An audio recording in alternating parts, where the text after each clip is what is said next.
आज मैं आपको एक ऐसी कहानी सुनाता हूं जो दिल को छू जाएगी। ये एक नौजवान तालिब इल्म की कहानी है जो अपनी इज्जत व ईमान की हिफाजत के लिए किस हद तक गया।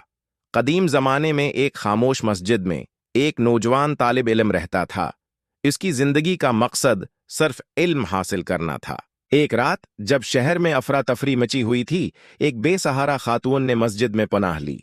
वो रात इस नौजवान ने अपने नफ्स पर काबू पाने के लिए जो किया वो हैरत अंगेज था। हर बार जब उसे बड़े ख्यालात आते, वो अपनी अंगली चिराग की लो के करीब ले जाता। क्यों?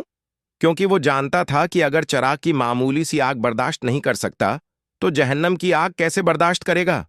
ये कहानी हमें सिखाती है कि अपने नफ्स पर काबू पाना कितना अहम है।